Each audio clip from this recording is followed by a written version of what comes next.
You wake up, you work, you scroll, you sleep, and somewhere in that cycle, you started asking yourself, is this it?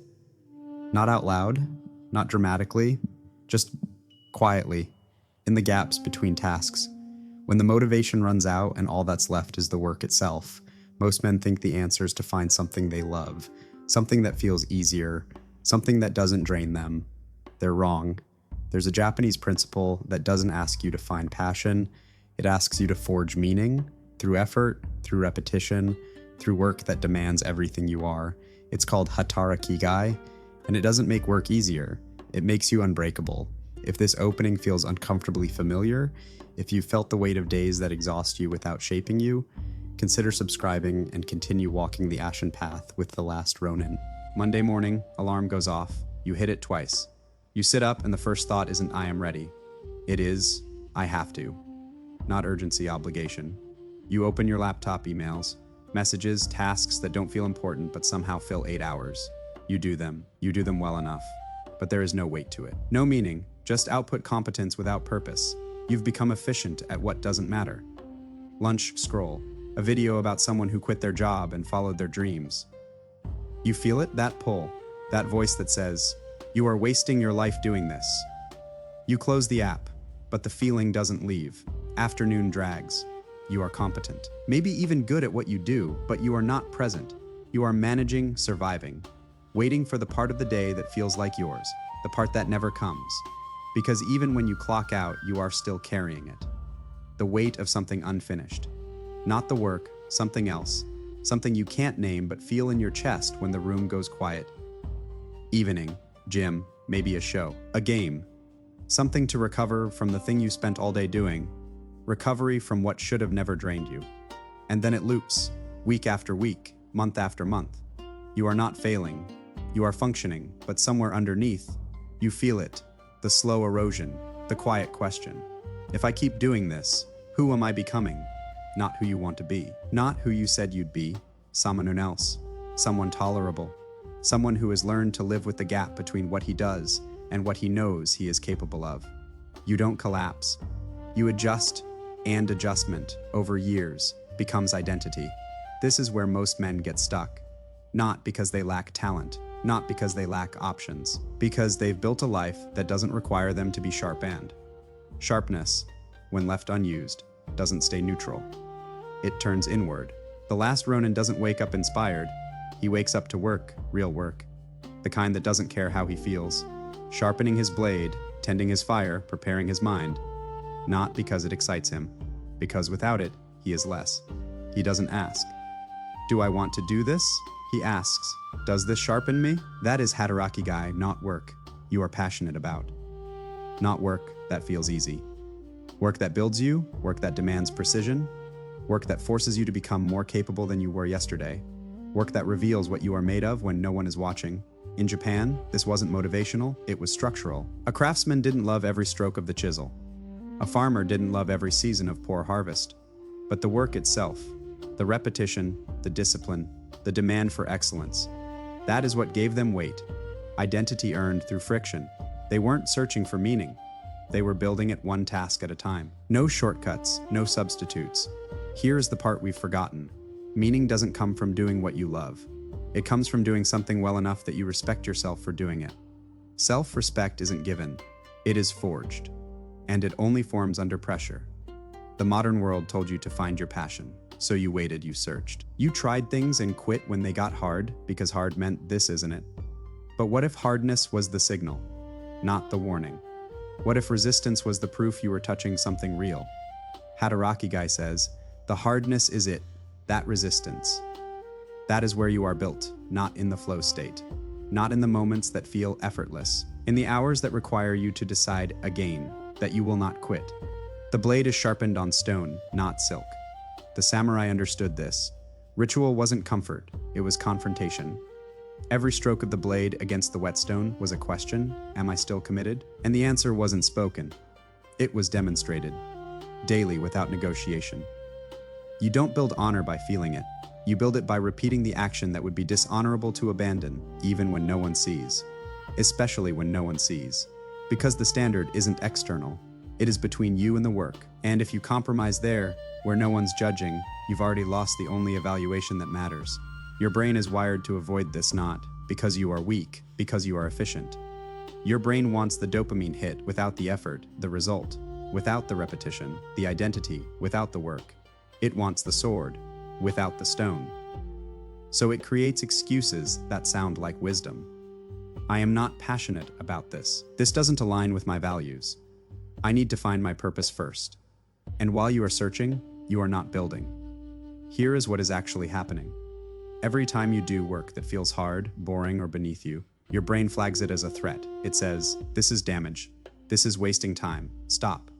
But that signal, it is not truth. It is just your dopamine system preferring the path of least resistance. And you've been obeying it for years. The Last Ronin knows this. He doesn't fight the discomfort, he uses it. Because discomfort isn't a sign you are on the wrong path. It is a sign you are building capacity. The resistance is the lesson. Every rep that feels meaningless is teaching your nervous system. I can do things I don't feel like doing. I can be reliable even when I am tired. I can finish what I start. Not once daily. That is not discipline. That is identity.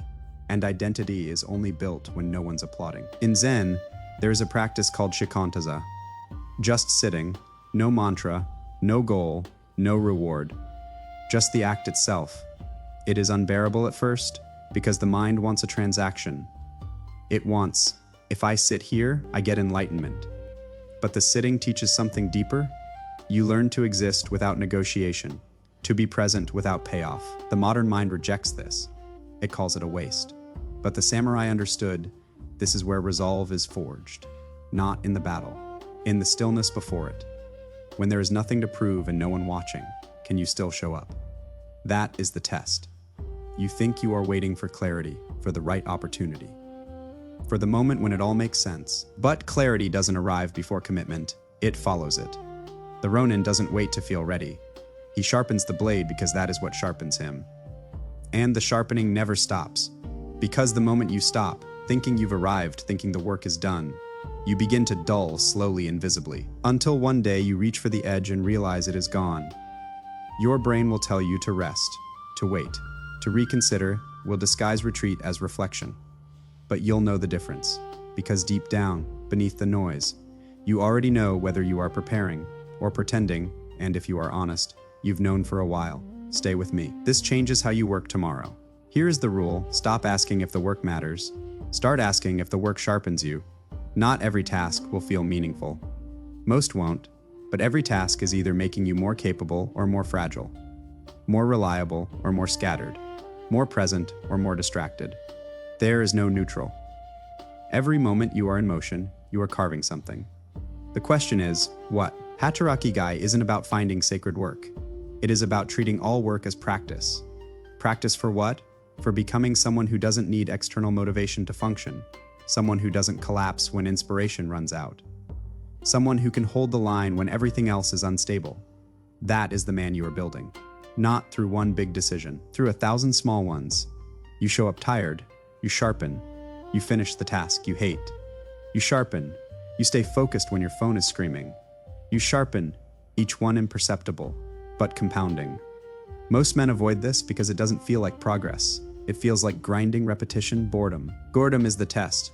If you can work through boredom without quitting, without distracting yourself, without needing it to feel good, you've passed the test. Most men fail daily because boredom exposes you. It strips away the performance, the narrative, the identity you tell yourself you have, and what is left is the truth. Can you function without reward? Can you be disciplined when no one's measuring? The samurai trained in silence, no audience, no scoreboard. Just the repetition of the form until the form became reflex. Until there was no gap between decision and action. That is what you are after, not motivation. Elimination of hesitation. And hesitation only dies through repetition. The blade doesn't care if you are inspired, it only cares if you show up. Here is how to start. Pick one task tomorrow, doesn't matter what it is. Email, code cleaning, paperwork. Doesn't matter if it is meaningful. Do it with full attention, no phone, no tabs, no mental escape. Just you and the work. When your brain says, this is boring, notice it, don't argue, don't quit. Just return to the task. That is one rep, not heroic. Fundamental. Do it again the next day, and the day after not, because it is exciting, because you said you would. And a man who can't keep a promise to himself in private has no foundation to build anything else on. This is where honor begins. Not in the duel, in the preparation no one sees, in the hours where you could quit and no one would know. But you don't. Because the standard isn't external. It is between you and the mirror, and every time you compromise there, telling yourself it doesn't matter, that you'll start tomorrow, that this one time won't count. You are not just losing a day. You are teaching yourself that your word means nothing. Even to you, especially to you. Do it again the next day. Let's go specific work. You are in a meeting that doesn't matter. Your brain wants to check out. Open a tab, plan your evening. Old you drifts, new you stays. Listens, asks one real question, not because the meeting matters, because staying present when it is hard is the practice. The meeting is just the container. The real work is holding attention when everything in you wants to scatter. Phone, notification. Your hand moves before you think. Old you, checks it. New you, notices the urge, lets it sit. Doesn't react. That pause, that is Hatarakigai. You are not controlling the urge. You are learning. You don't have to obey it. 1 second of space between impulse and action. That is where freedom lives. Most men never find it. They spend decades as passengers in their own lives, reacting, reaching, responding to every signal without question. The Ronin observes the impulse, acknowledges it, then decides. Not suppression, selection, fatigue end of the day. One task left, small, boring. You could skip it. Old you, I'll do it tomorrow. New you, finishes it, tired, imperfect, but finished. You are not doing it for the task. You are doing it because finishing when you are tired builds the part of you that doesn't quit. This is the moment no one sees. No applause, no recognition, just you and the choice. And this is where most men lose. Not in the crisis, in the quiet compromise, the task they'll get to later, the promise they'll make up for tomorrow.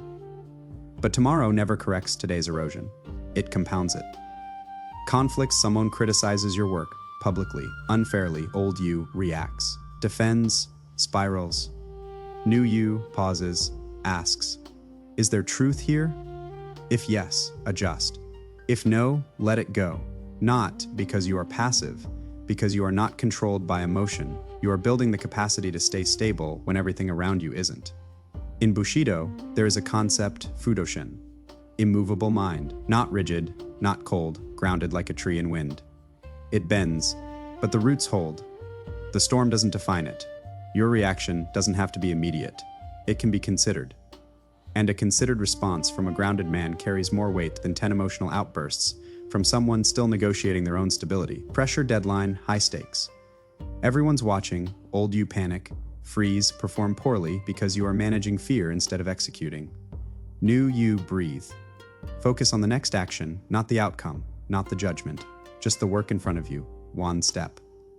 Then the next. That is it. The samurai called this mushin, no mind. Not empty of thought, empty of interference. No commentary, no second guessing. No internal negotiation, just presence, just execution.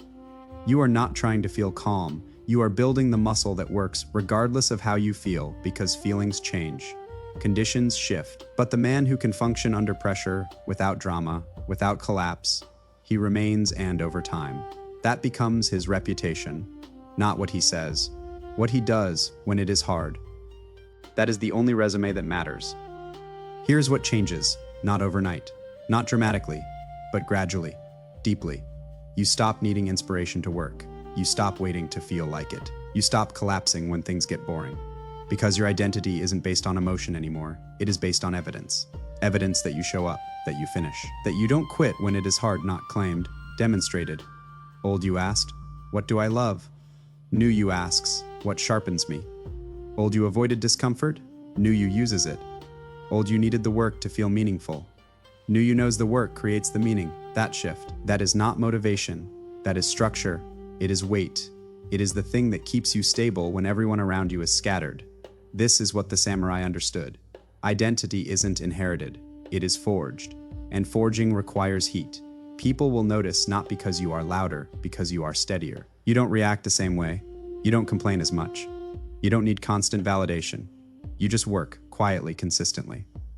With presence, no announcement, no performance. just reliability. And in a world where most men are still negotiating with themselves every morning about whether today is the day they'll finally start, reliability becomes rare. Rare enough to be valuable, rare enough to be trusted, not because you say you'll do something, because you've already done it 100 times.